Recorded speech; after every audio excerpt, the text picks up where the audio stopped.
ನಮಸ್ಕಾರ, welcome back to my channel. ಇವತ್ತಿನ ಈ ವಿಡಿಯೋದಲ್ಲಿ ಚಿಕ್ಕ ಮಕ್ಕಳಿಗೆ ಅಂದರೆ ನ್ಯೂ ಬಾರ್ನ್ ಬೇಬಿಯಿಂದ ಹಿಡಿದು ಒಂದು 6-7 ತಿಂಗಳ ಮಕ್ಕಳವರೆಗೆ ಹೇಗೆ ಶಿಶುಗಳನ್ನು ತೇಗಿಸೋದು ಅನ್ನೋ ವಿಷಯವನ್ನು ನಾನು ಶೇರ್ ಮಾಡ್ತಾ ಇದ್ದೇನೆ. ಹೌ ಟು ಬರ್ಪ್ ಅ ಬೇಬಿಗೆ ಬರ್ಪಿಂಗ್ ಎಷ್ಟು ಇಂಪಾರ್ಟೆಂಟ್ ಮತ್ತು ಬರ್ಪ್ ಮಾಡುವಂತಹ ಮೆಥಡ್ಸ್ ಯಾವುದೆಲ್ಲ ಇದೆ, ಯಾವ ಯಾವ ರೀತಿಯಲ್ಲಿ ನಾವು ಬರ್ಪನ್ನು ಮಾಡಿಸ್ಬೋದು ಅನ್ನೋ ವಿಷಯನ ಇವತ್ತು ಶೇರ್ ಮಾಡ್ತಾ ಇದ್ದೇನೆ. ನಾನು ಯಾವುದೇ ಮೆಡಿಕಲ್ ಪ್ರೊಫೆಷ್ನಲ್ ಅಲ್ಲ, ಬಟ್ ನನಗೆ ಗೊತ್ತಿರೋ ಪ್ರಕಾರ ಆ್ಯಸ್ ಅ ಮದರ್ ನನಗೆ ಗೊತ್ತಿರುವಂತಹ ಕೆಲವೊಂದು ಟಿಪ್ಸ್ ಮತ್ತು ಮೆಥಡ್ಸ್ ನನಗೆ ಯಾವುದೆಲ್ಲ ವರ್ಕ್ ಆಗಿದೆ ಅದನ್ನು ನಾನು ಶೇರ್ ಮಾಡ್ತಾ ಇದ್ದೇನೆ. ನೀವು ಫಸ್ಟ್ ಟೈಮ್ ನನ್ನ ಚಾನಲಲ್ಲಿ ಈ ವಿಡಿಯೋನ ನೋಡ್ತಾ ಇದ್ದೀರಾ ಆದರೆ ನನ್ನ ಚಾನಲನ್ನು ಸಬ್ಸ್ಕ್ರೈಬ್ ಮಾಡ್ಕೊಳ್ಳಿ, ವಿಡಿಯೋ ಇಷ್ಟ ಆದರೆ ಲೈಕ್ ಮಾಡಿ, ಹಾಗೂ ನಿಮ್ಮ ಫ್ರೆಂಡ್ಸ್ ಆ್ಯಂಡ್ ಫ್ಯಾಮಿಲಿ ಜೊತೆ ಶೇರ್ ಕೂಡ ಮಾಡಿ. ಇವಾಗ ಮೊದಲಿಗೆ ನಾನು ಶಿಶುಗಳಿಗೆ ಯಾಕೆ ಬರ್ಪ್ ಮಾಡಿಸಬೇಕು, ಅದರ ರೀಸನ್ ಏನು, ಯಾಕೆ ಅವಶ್ಯಕತೆ ಇದೆ ಅನ್ನೋದರ ಬಗ್ಗೆ ಫಸ್ಟ್ ನಾನು ಹೇಳ್ತೇನೆ. ಈ ನ್ಯೂಬಾರ್ನ್ ಬೇಬಿ ಏನಿದೆ, ನವಜಾತ ಶಿಶುಗಳಿಂದ ಹಿಡಿದು ಒಂದು 5-6 ತಿಂಗಳ ಮಕ್ಕಳು, ಬಟ್ ಫಸ್ಟಿಗೆ ನವಜಾತ ಶಿಶುಗಳಿಗೆ ತುಂಬಾ ಇಂಪಾರ್ಟೆಂಟ್ ಆಗುವಂಥದ್ದು ಬರ್ಪಿಂಗ್. ಯಾಕೆ ಅಂತ ಹೇಳಿದರೆ, ಹುಟ್ಟಿದ ಮಕ್ಕಳು ಈಗ ಏನು ಮಾಡ್ತಾರೆ, ಆಗಾಗ ಫೀಡ್ ತಗೊಳ್ತಾನೆ ಇರ್ತಾರೆ. ಒಂದು 10 ಮಿನಿಟ್ಸ್ 15 ಮಿನಿಟ್ಸ್ ಒನ್ಸ್ ಕೂಡ ಅವರು ಫೀಡನ್ನು ತಗೊಳ್ಳುವಂಥದ್ದು ಉಂಟು. ಯಾಕಂದರೆ ಅವರು ಒಮ್ಮೆ ಯೂರಿನ್ ಪಾಸ್ ಮಾಡಿ ಹೋದ ಕೂಡಲೇ ಮುಗೀತು, ಮತ್ತೆ ಅವರಿಗೆ ಪುನಃ ಹಸಿವಾಗಲಿಕ್ಕೆ ಸ್ಟಾರ್ಟ್ ಆಗ್ತದೆ. ಹಾಗಾಗಿ ಅವರು ಅಳ್ಳಿಕ್ಕೆ ಸ್ಟಾರ್ಟ್ ಮಾಡ್ತಾರಲ್ವ, ಆ ಅಳುವ ಟೈಮಲ್ಲಿ ಕೂಡ ಅವರು ಏರನ್ನು ಒಳಗೆ ತಗೊಳ್ತಾ ಇರ್ತಾರೆ, ಉಸಿರಾಟದ ಮೂಲಕ ಏರನ್ನು ಒಳಗೆ ತಗೊಳ್ತಾ ಇರ್ತಾರೆ. ಹಾಗೂ ಹಾಲನ್ನು ಕುಡಿಯುವಾಗ ಬೇಗ ಹಾಲಿಗೆ ತುಂಬ ಹಸಿವಾದ ಕೂಡಲೇ ಮಗುವಿಗೆ ಹಾಲನ್ನು ಕೊಡುವಾಗ ಮಗು ಏನು ಮಾಡ್ತದೆ, ಬೇಗ ಗಬ ಅಂತ ಕುಡಿಲಿಕ್ಕೆ ಸ್ಟಾರ್ಟ್ ಮಾಡ್ತದೆ. ಆಗ ಕುಡಿಯುವಾಗ ಆ ಹಾಲಿನ ಜೊತೆಗೆ ಏರ್ ಕೂಡ ಇಂಟೇಕ್ ಆಗ್ತಾ ಹೋಗ್ತದೆ. ಆ ಏರ್ ಏನಾಗ್ತದೆ ಅಂದರೆ ಬಬಲ್ಸ್ ಟೈಪಲ್ಲಿ ಮಗುವಿನ ಹೊಟ್ಟೆ ಒಳಗೆ ಹೋಗಿ ಡೈಜೆಸ್ಟಿವ್ ಟ್ರ್ಯಾಕ್ಟ್ ಏನಿರುತ್ತೆ ಅಲ್ಲಿ ಕೂತ್ಕೊಂಡು ಆ ಏನೇನಾಗ್ತದೆ ಅದು ಡೈಜೆಷನ್ ಆಗೋದಿಲ್ಲ. ಹಾಗಾಗಿ ಮಗುವಿಗೆ ಕಾಲಿಕ್ ಶುರು ಆಗ್ತದೆ, ಅಂದರೆ ಗ್ಯಾಸ್ಟ್ರಿಕ್ ಅಂತ ಹೇಳ್ತಾರಲ್ವ ದೊಡ್ಡವರಿಗೆ, ಅದೇ ಟೈಪ್ನಲ್ಲಿ ಗ್ಯಾಸ್ ನಿಂತ ಹಾಗೆ ಆಗ್ತದೆ, ಬ್ಲೋಟಿಂಗ್ ಶುರು ಆಗ್ತದೆ, ಮಗು ಇರಿಟೇಟ್ ಆಗ್ತದೆ. ಈ ಏರನ್ನು ಮಗುವಿಗೆ ತಾನೇ ಹೊರಗೆ ತೆಗಿಲಿಕ್ಕೆ ಆಗೋದಿಲ್ಲ. ಹಾಗಾಗಿ ನಮಗೆ ಅಂದರೆ ನಮ್ಮ ದೊಡ್ಡವರ ಅಗತ್ಯ ಇದೆ ಮಗುವಿಗೆ, ನಮ್ಮ ದೊಡ್ಡವರ ಸಹಾಯ ಬೇಕು. ದೊಡ್ಡವರ ಸಹಾಯ ಇಲ್ಲದೆ ಅವರಿಗೆ ತೆಗೆಯುವಂಥ ಏಜ್ ಅಲ್ಲ ಅವರು. ಸೊ ನಾವು ಅವರಿಗೆ ಹೆಲ್ಪ್ ಆಗಲಿಕ್ಕೋಸ್ಕರ ಆ ಏರ್ ಏನಿದೆ ಡೈಜೆಸ್ಟಿವ್ ಟ್ರ್ಯಾಕ್ಟಲ್ಲಿ ಏನು ನಿಂತಿರುತ್ತೆ ಆ ಏರ್, ಅದನ್ನು ಹೊರಗೆ ತೆಗಿಲಿಕ್ಕೋಸ್ಕರ ಬರ್ಪ್ ಮಾಡಿಸುವಂಥದ್ದು. ಒಮ್ಮೆಲೆ ಅದು ಹೊರಗೆ ನೀವು ಬರದೇ ಹೋದರೆ ಅಥವಾ ನೀವು ಅಂದರೆ ಬರ್ಪ್ ಮಾಡಿಸದೇ ಹೋದರೆ ಸ್ವಲ್ಪ ಹೊತ್ತಿನ ನಂತರ ಅವ್ರು ಏನು ಮಾಡ್ತಾರೆ ಅಂತ ಹೇಳಿದರೆ ಕಕ್ಕಲಿಕ್ಕೆ ಸ್ಟಾರ್ಟ್ ಮಾಡ್ತಾರೆ, ಸ್ಪಿಟ್ ಔಟ್ ಮಾಡ್ತಾರೆ. ನೀವು ನೋಡಿರ್ಬೋದು ಕೆಲವೊಮ್ಮೆ ಮಕ್ಕಳನ್ನು ಯಾರಾದರೂ ಈಗ ಬಂದು ಎಲ್ಲ ತಗೊಂಡು ಹೀಗೆ ಇಟ್ಕೊಂಡಿರ್ತಾರೆ, ಅಥವಾ ತಾಯಿಯಂದಿರೇ ಆಗಿರ್ಬೋದು ಮನೆಯವರೇ ಆಗಿರ್ಬೋದು, ಇಟ್ಕೊಂಡಿರುವಾಗ ವಾಮಿಟ್ ಮಾಡ್ತು ಅಂತ ಹೇಳ್ತಾರೆ ಮಗು. ಕರ್ಡಲ್ ಆಗಿರುವಂತಹ ಮಿಲ್ಕ್ ಹೊರಗೆ ಬರ್ತದೆ. ಅದಕ್ಕೆ ಮೇನ್ ಕಾರಣ ಅಂತ ಹೇಳಿದರೆ ಸರಿಯಾಗಿ ಗಾಳಿ, ಅದರ ಹೊಟ್ಟೆಯಲ್ಲಿ ತುಂಬಿದ ಗಾಳಿ ಹೊರಗೆ ಹೋಗದೇ ಇರುವಂಥದ್ದು. ಗಾಳಿ ಬೇರೆ ರೂಪದಲ್ಲಿ ಕೂಡ ಹೋಗ್ಬೋದು. ಈಗ ಕುಡಿದ ಕೂಡಲೇ ಮಗು ಮೋಷನ್ ಪಾಸ್ ಮಾಡಿರ್ಬೋದು, ಆ ರೂಪದಲ್ಲಿ ಕೂಡ ಹೊರಗೆ ಹೋಗ್ಬೋದು ಗಾಳಿ. ಕೆಲವೊಮ್ಮೆ ಏನಾಗ್ತದೆ ಅಂತ ಹೇಳಿದರೆ ಮಗು ಏರ್ ಇಂಟೇಕ್ ಮಾಡೋದೇ ಇಲ್ಲ. ಮಗು ಅದರ ಮೂಡಿಗೆ ಅನುಸಾರವಾಗಿ ಅಲ್ವಾ, ಈಗ ಜಾಸ್ತಿ ಹಸಿವಾಗಿರೋದಿಲ್ಲ, ಬಟ್ ಬೇಕು ಅನ್ನಿಸ್ತು ಹಾಲು ಅಂತ ಹೇಳಿ ಒಮ್ಮೆ ಕೇಳ್ತದೆ ಮಗು ಕೇಳುವಾಗ ತಾಯಿಗೆ ಗೊತ್ತಾಗ್ತದೆ, ತಾಯಿ ಫೀಡ್ ಮಾಡಿದರು, ಮಗು ಸ್ವಲ್ಪ ಹೊತ್ತು ಆಟ ಆಡ್ತು, ಆಚೆ ಈಚೆ ನೋಡ್ತು, ಸ್ವಲ್ಪನೇ ಕುಡಿತು, ಆಗ ಹೆಚ್ಚು ಏರ್ ಇಂಟೇಕ್ ಮಾಡೋದಿಲ್ಲ.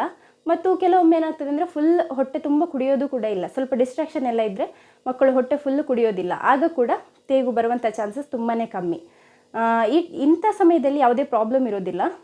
ಬಟ್ ನೀವು ನಿಮ್ಮ ಫೀಡಿಂಗ್ ಕೊಟ್ಟಾದ ನಂತರ ಒಂದು 10 ಮಿನಿಟ್ಸ್ ತನಕ ಹೀಗೆ ಅಪ್ರೈಟ್ ಪೊಸಿಷನಲ್ಲಿ ನೋಡಿ. ಎಕ್ಸಾಂಪಲ್ ಇದು ಮಗು ಅಂತ ಹೇಳಿದರೆ, ನನ್ನ ಮಗ ಈಗ ದೊಡ್ಡವನು, ಅವನನ್ನು ಈಗೆಲ್ಲ ಮಾಡಲಿಕ್ಕೆ ಅವನು ಬಿಡೋದಿಲ್ಲ. 3 ಇಯರ್ಸ್ ಆಗ್ತಾ ಬಂತವನಿಗೆ. ಈಗ ಫಾರ್ ಎಕ್ಸಾಂಪಲ್ ಈ ಬೇಬಿಯನ್ನೇ ನಾನು ತೊಗೊಂಡಿದ್ದೇನೆ. ನೆಕ್ಕಿನ ಅಡಿಯಲ್ಲಿ ಈ ರೀತಿಯಲ್ಲಿ ನೆಕ್ಕನ್ನು ಸಪೋರ್ಟ್ ಮಾಡಬೇಕು. ನೆಕ್ಕನ್ನು ಸಪೋರ್ಟ್ ಮಾಡಿ ನಿಮ್ಮ ಶೋಲ್ಡರಿಗೆ ಹೀಗೆ ಮಗುವನ್ನು ಮಲಗಿಸಿಕೊಂಡು ಹೀಗೆ ನೋಡಿ, ಬಮ್ಮ ಹತ್ರ ಹೀಗೆ ಒಂದು ಕೈ ಹಿಡಿದು ಸಪೋರ್ಟ್ ಮಾಡಬೇಕು. ನಂತರ ಅದೇ ಕೈಯಿಂದ ಹೀಗೆ ಟ್ಯಾಪ್ ಮಾಡಿ ಕೊಡ್ತಾ ಇದ್ದರೆ ಆಯಿತು. ಸ್ವಲ್ಪ ಹೊತ್ತು ಟ್ಯಾಪ್ ಮಾಡಬೇಕು. ಅಂದರೆ ಒಂದು ಫುಲ್ಲಾಗಿ ಕುಡಿತಿದ್ದಾರೆ ಆದರೆ ಮತ್ತು ತುಂಬಾ ಏರ್ ಇಂಟೇಕ್ ಮಾಡಿದ್ದಾರೆ ಆದರೆ ಒಂದು 2 to 3 ಮಿನಿಟ್ಸ್ ಒಳಗೇ ನಿಮಗೆ ಮಗುವಿಗೆ ಬರ್ಪ್ ಹೋಗಿದ್ದು ನಿಮಗೆ ಕೇಳಲಿಕ್ಕೆ ಸಿಗ್ತದೆ. ಬರ್ಪ್ ಹೋದ ಕೂಡಲೇ ನೀವು ಮಗುವನ್ನು ಮಲಗಿಸ್ಬೋದು, ಯಾವುದೇ ತೊಂದರೆ ಇಲ್ಲ. ಕೆಲವೊಮ್ಮೆ ಏನಾಗ್ತದೆ ಅಂತ ಹೇಳಿದರೆ ಮಗು ಬೇಕಾದಷ್ಟು ಏರನ್ನು ಇಂಟೇಕ್ ಮಾಡಿರೋದಿಲ್ಲ, ಅಂದರೆ ಕುಡಿಯುವಾಗ ಹೆಚ್ಚು ಏರೇ ಹೋಗಿರೋದಿಲ್ಲ, ಕಾಷಿಯಸ್ ಆಗಿ ಕುಡಿದಿರ್ತದೆ ಮಗು, ಹಾಲು ಮಾತ್ರ ಕುಡಿದಿರ್ತದೆ, ಆದರೆ ತೇಗು ಬರುವಂಥ ಚಾನ್ಸಸ್ಸೇ ಇಲ್ಲ. ಯಾಕಂದರೆ ಏರ್ ಹೋಗಿದ್ರೆ ಮಾತ್ರ ಅಲ್ವಾ, ಎಕ್ಸೆಸಿವ್ ಏರ್ ಇದೆ ಆದರೆ ಮಾತ್ರ ಮಗು ಅದನ್ನು ಪಾಸ್ಔಟ್ ಮಾಡುವಂಥದ್ದು. ಸೊ ಅಂಥ ಟೈಮ್ನಲ್ಲಿ ಯಾವುದೇ ಪ್ರಾಬ್ಲಮ್ ಇಲ್ಲ. ನಿಮಗೆ ಅದು ಗೊತ್ತಿರೋದಿಲ್ಲ ಅಲ್ವಾ ಏರ್ ಇಂಟೇಕ್ ಮಾಡಿದೆಯಾ ಇಲ್ಲ ಅಂತ ಹೇಳಿ. ಆ ಟೈಮ್ನಲ್ಲಿ ನೀವು ಒಂದು 10 ಮಿನಿಟ್ಸ್ವರೆಗೆ ಮಗುವನ್ನು ಇದೇ ರೀತಿಯಲ್ಲಿ ನಿಮ್ಮ ಶೋಲ್ಡರಿಗೆ ಹಿಡಿದು ಹೀಗೆ ಟ್ಯಾಪ್ ಮಾಡಿ ಮತ್ತು ಹೀಗೆ ಸ್ವಲ್ಪ ರಬ್ ಮಾಡಿ ಕೊಡ್ತಾ ಇದ್ರೆ ಆಯಿತು. ಏರ್ ಇದೆ ಆದರೆ ಅದು ಪಾಸ್ ಆಗ್ತದೆ. ಕರೆಕ್ಟ್ ನೀವು ಟೈಮರ್ ಕೂಡ ಇಟ್ಕೊಳ್ಳಿ, ಒಂದು 10 to 15 ಮಿನಿಟ್ಸ್. ಅಥವಾ ನೀವು ವಾಕ್ ಮಾಡ್ತಾ ಇದ್ದೀರಾ ಆದರೆ ಮಕ್ಕಳಿಗೆ ಕೂಡ ಇಷ್ಟ ಆಗ್ತದೆ ಈ ರೀತಿ ನೀವು ಹೆಗಲ ಮೇಲೆ ಹಾಕ್ಕೊಂಡು ವಾಕ್ ಮಾಡ್ತಾ ಇದ್ದರೆ ಅವರಿಗೆ ಕೂಡ ಒಂದು ಸ್ವಲ್ಪ ಚೇಂಜ್ ಆದಾಗೆ ಆಗ್ತದೆ ಅಲ್ವಾ. ಕೂತಲ್ಲೇ ಕೂತ್ಕೊಂಡು ನಾವು ಬರ್ಪಿಂಗ್ ಮಾಡೋದಕ್ಕಿಂತ ಈ ರೀತಿ ವಾಕ್ ಮಾಡಿದರೆ ಮದರ್ಸಿಗೆ ಕೂಡ ಒಳ್ಳೆಯದು ಹಾಗೂ ಬೇಬಿಗೆ ಕೂಡ ಒಳ್ಳೆಯದು. ನೆಕ್ಸ್ಟ್ ಬರ್ಪ್ ಮಾಡುವಾಗ ಒಂದು ವಿಷಯ ನೀವೇನು ಗಮನಿಸಬೇಕು ಅಂತ ಹೇಳಿದರೆ, ಇದು ನನಗೆ ಕೂಡ ಸ್ಟಾರ್ಟಿಂಗಲ್ಲಿ ಈ ರೀತಿಯ ಪ್ರಾಬ್ಲಮ್ ಆಗಿತ್ತು. ನಾನೇನು ಮಾಡ್ತಾಯಿದ್ದೆ ಅಂತ ಹೇಳಿದರೆ, ಮಗು ಅಂತ ಹೇಳಿ ನೋವಾಗ್ತದೆ ಅಂತ ಹೇಳಿ ನಾನು ಅಂದ್ಕೊಂಡಿದ್ದದ್ದು ಜಸ್ಟ್ ಹೀಗೆ ಟ್ಯಾಪ್ ಮಾಡಿದ್ರೇ ಏರ್ ಹೋಗ್ತದೆ ಅಂತ ಹೇಳಿ. ನನಗೆ ಗೊತ್ತಿರಲಿಲ್ಲ. ನಾನೇನು ಮಾಡ್ತಾಯಿದ್ದೆ ಅಂದರೆ ಹೀಗೇ ಹಿಡ್ಕೊಂಡು ಮಗುವನ್ನು ಜಾಸ್ತಿ ಪ್ರೆಸ್ ಮಾಡ್ತಾ ಇರಲಿಲ್ಲ, ಜಸ್ಟ್ ಹೀಗೆ ಇಟ್ಕೊಂಡು ಬರ್ಪ್ ತೆಗಿಲಿಕ್ಕೆ ನೋಡ್ತಾ ಇದ್ದೆ. ಬಟ್ ಎವ್ರಿ ಟೈಮ್ ಬರ್ಪ್ ಹೋಗ್ತಾನೇ ಇರಲಿಲ್ಲ. ನನಗೆ ವಿಷಯ ಗೊತ್ತಿರಲಿಲ್ಲ. ನೆಕ್ಸ್ಟ್ ನನಗೆ ಅಮ್ಮ ಹೇಳಿಕೊಟ್ರು, ಈ ಭಾಗ ಏನಿದೆ, ಈ ಭಾಗ ಮಗುವಿನ ಅಂದರೆ ಹೊಟ್ಟೆ ಭಾಗ ಏನಿದೆ ಅದು ಸ್ವಲ್ಪ ಪ್ರೆಸ್ ಆಗಬೇಕು, ಮಗುವಿಗೆ ಸ್ವಲ್ಪ ಪ್ರೆಷರ್ ಬೀಳಬೇಕು ಆ ಭಾಗಕ್ಕೆ. ಹೆಚ್ಚು ಪ್ರೆಷರ್ ಅಲ್ಲ, ಸ್ವಲ್ಪ ಪ್ರೆಷರ್. ಅಂದರೆ ನೋಡಿ, ತಾಯಿಯ ಈ ಹೆಗಲ ಭಾಗ ಏನಿದೆ, ತಾಯಿಯ ಎದೆ ಭಾಗ ಏನಿದೆ, ಇದು ಈ ಮಗುವಿನ ಹೊಟ್ಟೆ ಹತ್ರ ಇರಬೇಕು. ನೆಕ್ಸ್ಟ್ ನಾವು ಈ ರೀತಿಯಲ್ಲಿ ಹಿಡ್ಕೊಂಡು ಹೀಗೆ ಟ್ಯಾಪ್ ಮಾಡುವಾಗ, ಇಲ್ಲಿ ಟ್ಯಾಪ್ ಮಾಡುವಾಗ ಮುಂದೆ ಅಲ್ಲಿ ಪ್ರೆಸ್ ಆದಾಗೆ ಆಗ್ತದಲ್ಲ, ಆ ಪ್ರೆಷರಿಗೆ ಹೆಚ್ಚಾಗಿರುವ ಏರ್ ಏನಿದೆ ಅದು ಮೇಲೆ ಹೋಗುವಂಥದ್ದು. ಕೆಲವರು ಈ ರೀತಿಯಲ್ಲಿ ಕೂಡ ಟ್ಯಾಪ್ ಮಾಡ್ತಾರೆ. ಆದರೆ ನ್ಯೂಬೋರ್ನ್ ಬೇಬಿಗೆ ನಾನು ಟ್ರೈ ಮಾಡಿದ್ದೇನೆ, ಆಗೋದಿಲ್ಲ. ಯಾಕಂತ ಹೇಳಿದರೆ ಒಂದು ಕೈಯಲ್ಲಿ ನಾವು ನೆಕ್ಕನ್ನು ಸಪೋರ್ಟ್ ಮಾಡಲೇಬೇಕು. ಅದು ತುಂಬಾ ಇಂಪಾರ್ಟೆಂಟ್ ಮತ್ತು ಕ್ರೂಷಿಯಲ್ ಪೀರಿಯಡ್ ಕೂಡ. ಸೊ ಆ ರಿಸ್ಕನ್ನು ತೊಗೊಳ್ಳಿಕ್ಕೆ ಹೋಗಬೇಡಿ. ಜಸ್ಟ್ ಟ್ಯಾಪ್ ಮಾಡಿದರೆ ಆಯಿತು. ಏರ್ ಇಂಟೇಕ್ ಮಾಡಿದಾದರೆ 10 ನಿಮಿಷದೊಳಗೆ ಮಗು ತೇಗನ್ನು ಬಿಡ್ತದೆ. ಇಲ್ಲಾದರೆ ಏನು ಪ್ರಾಬ್ಲಮ್ ಇಲ್ಲ. ಅಪ್ರೈಟ್ ಪೊಸಿಷನಲ್ಲಿ ಸ್ವಲ್ಪ ಹೊತ್ತು ಹಿಡಿದ ನಂತರ ಮಗುವನ್ನು ಮಲಗಿಸಿದರೆ ಆಯಿತು. ಮತ್ತು ಎವ್ರಿ ಟೈಮ್ ನೀವು ಮಗುವನ್ನು ಬರ್ಪ್ ಮಾಡಿಸುವಾಗ ಒಂದು ಬಟ್ಟೆ ಅಥವಾ ಯಾವುದಾದೊಂದು ಒಂದು ಟವಲ್ ಏನಾದರೂ ಇದ್ದರೆ ನೀವು ಹಾಕ್ಕೊಳ್ಳುವಂಥದ್ದು ಒಳ್ಳೆಯದು. ಬರ್ಪ್ ಕೆಲವೊಮ್ಮೆ ಬರುವಾಗ ಕೂಡ ಈ ನಮ್ಮ ಪೈಪ್ ಏನಿದೆ, ಒಳಗೆ ಹಾಲು ಹೋಗ್ತದೆ ಅಲ್ವಾ, ಹೊಟ್ಟೆ ಒಳಗಿನ ಪೈಪ್ ಏನಿದೆ, ಆ ಪೈಪಲ್ಲಿ ಸ್ವಲ್ಪ ಮಿಲ್ಕಿನ ಅಂಶ ಇದ್ದರೂ ಕೂಡ ಅದು ಕೂಡ ಕರ್ಡಲ್ಡ್ ಮಿಲ್ಕ್ ಕೂಡ ಹೊರಗೆ ಬರುವಂತಹ ಚಾನ್ಸಸ್ ಇದೆ. ಸೊ ನಿಮ್ಮ ಬಟ್ಟೆ ಗಲೀಜಾಗದೇ ಇರಲಿಕ್ಕೆ ಈ ರೀತಿಯಲ್ಲಿ ಮಾಡ್ಬೋದು. ಇದನ್ನು ನಿಮ್ಮ ಪಾರ್ಟ್ನರ್ ಕೂಡ ಮಾಡ್ಬೋದು ಅಥವಾ ನಿಮ್ಮ ತಾಯಿ ಕೂಡ ಮಾಡ್ಬೋದು. ಮೋಸ್ಟ್ ಆಫ್ ದ ಟೈಮ್ಸ್ ಅಂತ ಹೇಳಿದರೆ ಫೀಡ್ ಮಾಡುವಾಗಿಂದ ಹಿಡಿದು ಅದರ ನೆಕ್ಸ್ಟ್ ಬೇರೆ ಏನಾದರೂ ಆಟ ಆಡಿಸೋದಾಗಿರ್ಬೋದು, ಡೈಪರ್ ಚೇಂಜಿಂಗ್ ಆಗಿರ್ಬೋದು, ಹೆಚ್ಚಾಗಿರುವಂಥದ್ದು ಮಗು ತಾಯಿಯೊಟ್ಟಿಗೆ ಅಲ್ವಾ. ನ್ಯೂಬೋರ್ನನ್ನು ಹೆಚ್ಚಾಗಿ ಅವರ ತಂದೆ ಅಥವಾ ಬೇರೆ ಯಾರು ಮುಟ್ಟೋದು ಕಮ್ಮಿ. ಯಾಕಂತ ಹೇಳಿದರೆ ಕೆಲವರಿಗೆ ಭಯ ಆಗ್ತದೆ, ಹೇಗೆ ಹ್ಯಾಂಡಲ್ ಮಾಡಬೇಕು ಅಂತ ಗೊತ್ತಿರೋದಿಲ್ಲ. ಬಟ್ ಇದು ಒಂದು ಒಳ್ಳೆ ಟೈಮ್, ಬರ್ಪಿಂಗ್ ಟೈಮ್ ಏನಿದೆ, ನೀವು ಫೀಡ್ ಮಾಡಿಸಿದ ನಂತರ ನಿಮ್ಮ ಪಾರ್ಟ್ನರ್ಗೆ ಕೊಡ್ಬೋದು ಅಥವಾ ನಿಮ್ಮ ತಾಯಿಗೆ ಕೊಡ್ಬೋದು. ಅವರಿಗೆ ಹೇಳಿದರೆ ಆಯಿತು ಯಾವ ರೀತಿಯಲ್ಲಿ ಯಾವ್ಯಾವ ಟೆಕ್ನಿಕ್ಸ್ ಇದೆ, ಯಾವ್ಯಾವ ರೀತಿಯಲ್ಲಿ ಬರ್ಪ್ ಮಾಡ್ಬೋದು ಅಂತ ಹೇಳಿದರೆ ನಿಮಗೆ ಕೂಡ ಒಳ್ಳೆಯದು. ನಿಮಗೆ ಸ್ವಲ್ಪ ರೆಸ್ಟ್ ಸಿಕ್ಕಿದಾಗೆ ಆಗ್ತದೆ, ಸ್ವಲ್ಪ ನೀವು ರಿಲ್ಯಾಕ್ಸ್ ಮಾಡಲಿಕ್ಕೆ ಆಗ್ತದೆ ಮತ್ತು ನಿಮ್ಮ ಮನೆಯ ಉಳಿದ ಸದಸ್ಯರ ಜೊತೆಗೆ ಮಗುವಿನ ಬಾಂಡಿಂಗ್ ಕೂಡ ಹೆಚ್ಚಾಗ್ತದೆ. ಈ ರೀತಿಯಲ್ಲಿ ನೀವು ಮಗುವನ್ನು ಹೋಲ್ಡ್ ಮಾಡುವಾಗ ನೆಕ್ಸ್ಟ್ ಇನ್ನೊಂದು 3 months 4 months ಎಲ್ಲ ಆಗುವಾಗ ನಿಮಗೆ ಇನ್ನೂ ಕೂಡ ಈಸಿ ಆಗ್ತದೆ. ಆ ಟೈಮ್ನಲ್ಲಿ ನೀವು ಈ ರೀತಿಯಲ್ಲಿ ಈ ಮೆಥಡನ್ನು ಯೂಸ್ ಮಾಡ್ಬೋದು. ಮೇಲೆ ಈ ರೀತಿಯಲ್ಲಿ ಪ್ರೆಸ್ ಮಾಡಿ ನೋಡಿ, ಹೀಗೆ ಟ್ಯಾಪ್ ಮಾಡಿ ಹೀಗೆ ಮೇಲೆ ಮಾಡುವಂಥದ್ದು. ಆಗ ಮಗುವಿನ ನೆಕ್ಕಿಗೆ ಸಪೋರ್ಟ್ ಬಂದಿರ್ತದೆ, ಮಗು ನೆಕ್ಕನ್ನು ಹೋಲ್ಡ್ ಮಾಡುವಂತಹ ಒಂದು ಟೈಮ್ ಆಗಿರ್ತದೆ. ನೆಕ್ಸ್ಟ್ ನಿಮಗೆ ಬೇಕಾದರೆ ಟಮ್ಮಿ ಟೈಮ್ ಕೂಡ ಕೊಡ್ಬೋದು. ಮಗುವನ್ನು ಈ ರೀತಿಯ ಒಂದು ಬೆಡ್ ಮೇಲೆ ಅಥವಾ ಸ್ವಲ್ಪ ಒಂದು ಫ್ಲ್ಯಾಟ್ ಸರ್ಫೇಸ್ ಏನಾದರೂ ಇದೆ ಅದನ್ನು ಮಲಗಿಸಿ, ನೆಕ್ ಹೋಲ್ಡ್ ಮಾಡಲಿಕ್ಕೆ ಆಗ್ತಾ ಇಲ್ಲ ಆದರೆ ನೀವು ಈ ರೀತಿಯಲ್ಲಿ ನೋಡಿ ಚಿನ್ನನ್ನು ಸಪೋರ್ಟ್ ಮಾಡಿದರೆ ಆಯಿತು. ನೆಕ್ಸ್ಟ್ ಈ ರೀತಿ 10 ನಿಮಿಷ 5 ನಿಮಿಷ ಆ ರೀತಿಯಲ್ಲಿ ಟಮ್ಮಿ ಟೈಮ್ ಕೊಡಬೇಕು. ಹೊಟ್ಟೆ ಮೇಲೆ ಮಗುವನ್ನು ಮಲಗಿಸಬೇಕು. ಮಗು ಮಲಗಲಿಲ್ಲ ಆದರೂ ಕೂಡ ತಂದೆ ಅಥವಾ ತಾಯಿ ಯಾರಾದರೂ ಮಗುವನ್ನು ಸೂಪರ್ವೈಸ್ ನೋಡ್ತಾನೆ ಇರಬೇಕು, ಮಗು ಉಸಿರಾಡ್ತಾ ಇದೆಯಾ, ಮಗುಗೆ ಏನಾದರೂ ಪ್ರಾಬ್ಲಮ್ ಆಗ್ತಾ ಇದೆಯಾ ಅಂತ ಹೇಳಿ. ಬಟ್ ಈ ರೀತಿಯಲ್ಲಿ ಮಲಗಿಸಿದರೆ ಟಮ್ಮಿ ಟೈಮ್ ಕೊಡುವಾಗ ಕೂಡ ಏರ್ ಏನಾದರೂ ಇದ್ದರೆ ಹೊರಗೆ ಹೋಗುವಂಥ ಚಾನ್ಸಸ್ ಇದೆ. ನೆಕ್ಸ್ಟ್ ಮೆಥಡಲ್ಲಿ ಮಗುವನ್ನು ನೋಡಿ, ಈಗ ನಿಮ್ಮ ಇದು ಬೇಬಿ ಅಂತ ಹೇಳಿದರೆ ಈ ರೀತಿಯಲ್ಲಿ ಚಿನ್ನನ್ನು ಸಪೋರ್ಟ್ ಮಾಡಬೇಕು. ನೀವು ಈ ರೀತಿಯಲ್ಲಿ ಸಪೋರ್ಟ್ ಮಾಡುವಾಗ ಮಗು ಇದಾಗಿರ್ಬೋದು ಅಥವಾ ಉಸಿರಾಡುವಂತಹ ಟ್ರ್ಯಾಕ್ಟ್ ಏನಿದೆ ಅದು ಫುಲ್ ಓಪನ್ ಆಗಿರ್ತದೆ, ಯಾವುದೇ ರೀತಿಯಾದಂತಹ ತೊಂದರೆ ಇರೋದಿಲ್ಲ. ಮಗುವಿನ ನೆಕ್ ಕೂಡ ಸಪೋರ್ಟಲ್ಲೇ ಇರ್ತದೆ. ನೆಕ್ಸ್ಟ್ ಮಗುವನ್ನು ಈ ರೀತಿಯಲ್ಲಿ ತೊಡೆಯ ಮೇಲೆ ಮಲಗಿಸಿ ಜಸ್ಟ್ ಹೀಗೆ ನೋಡಿ ಸ್ವಲ್ಪ ಟಿಲ್ಟ್ ಮಾಡಿ ಕೊಡಬೇಕು, ಸ್ವಲ್ಪ ಬೆಂಡ್ ಮಾಡಿ ಕೊಡಬೇಕು, ಹೆಚ್ಚಲ್ಲ, ಸ್ವಲ್ಪ ಬೆಂಡ್ ಮಾಡಿ ಕೊಟ್ಟ ನಂತರ ಈ ರೀತಿಯಲ್ಲಿ ಟ್ಯಾಪ್ ಮಾಡಲಿಕ್ಕೆ ಸ್ಟಾರ್ಟ್ ಮಾಡಬೇಕು. ಈ ಟೈಮ್ನಲ್ಲಿ ಬೇಕಾದರೆ ನೀವು ಈ ರೀತಿಯಲ್ಲಿ ಮಾಡ್ಬೋದು. ಯಾಕಂತ ಹೇಳಿದರೆ ನೀವು ಮಡ್ಲಲ್ಲಿ ಕೂರಿಸ್ಕೊಂಡಿರ್ತೀರ, ಒಂದು ಸಪೋರ್ಟ್ ಇರ್ತದೆ ಎಲ್ಲ ಕಡೆಯಿಂದ. ಹಾಗಾಗಿ ನೋಡಿ ಈ ರೀತಿಯಲ್ಲಿ ಟ್ಯಾಪ್ ಮಾಡಿ ಮತ್ತು ರಬ್ ಮಾಡಿ ಕೊಟ್ಟರೆ ಮಗುವಿನ ಹೊಟ್ಟೆಯಲ್ಲಿರುವಂಥ ಏರ್ ರಿಲೀಸ್ ಆಗಿ ತೇಗಿನ ರೂಪದಲ್ಲಿ ಹೊರಗೆ ಹೋಗ್ತದೆ. ನೆಕ್ಸ್ಟ್ ಇನ್ನೊಂದು ಮೆಥಡ್ ಏನಿದೆ ಅದು ನೋಡಿ, ಈ ರೀತಿಯಲ್ಲಿ ಮಗುವನ್ನು ತೊಡೆ ಮೇಲೆ ಮಲಗಿಸ್ಕೊಳ್ಬೇಕು. ಹೀಗೆ ಮಲಗಿಸ್ಕೊಳ್ಳುವಾಗ ಮಗುವನ್ನು ಎಗೈನ್ ನೋಡಿ ಈ ರೀತಿಯಲ್ಲಿ ಹಿಡ್ಕೊಳ್ಬೇಕು.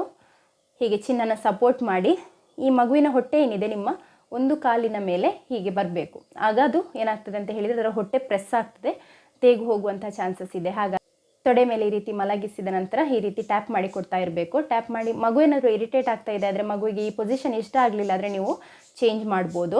ಒಂದು ವಿಷಯ ನಿಮಗೆ ನೆನಪಿರಲೇಬೇಕು ಏನು ಅಂತ ಹೇಳಿದರೆ, ಮಗು ಏರ್ ಇಂಟೇಕ್ ಮಾಡಿದೆ ಆದರೆ ಮಾತ್ರ ತೇಗಿನ ರೂಪದಲ್ಲಿ ಹೊರಗೆ ಹೋಗುವಂಥದ್ದು, ಅಥವಾ ಪಾಟಿ ಮಾಡುವಾಗ ಆಗಿರ್ಬೋದು ಬೇರೆ ರೀತಿಯಲ್ಲಿ ಗ್ಯಾಸನ್ನು ಅದು ರಿಲೀಸ್ ಮಾಡ್ತಾ ಇರ್ತದೆ. ಹಾಗಾಗಿ ನಿಮಗೆ ಗೊತ್ತಿರ್ಬೋದು ನ್ಯೂ ಬೋರ್ನ್ ಮನೇಲಿದ್ದರೆ ಯಾವ್ಯಾವ ರೀತಿಯಲ್ಲಿ ಗ್ಯಾಸ್ ಯಾವ ರೀತಿಯಲ್ಲಿ ಪಾಸ್ ಆಗ್ತಾ ಇರ್ತದೆ ಅಂತ ಹೇಳಿ. ಹಾಗಾಗಿ ಯಾವುದೇ ತೊಂದರೆ ಇಲ್ಲ ಮಗುವಿಗೆ.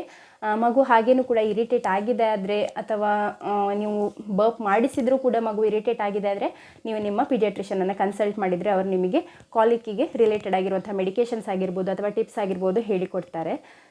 ನೆಕ್ಸ್ಟ್ ಫಾರ್ಮುಲಾ ಫೀಡ್ ಮಾಡುವಂತಹ ಮಕ್ಕಳಲ್ಲಿ ಹೆಚ್ಚು ಅಂತ ನನಗೆ ಕೇಳಿಸ್ಲಿಕ್ಕೆ ಸಿಕ್ಕಿದೆ ಈ ರೀತಿಯ ಪ್ರಾಬ್ಲಮ್ಸ್.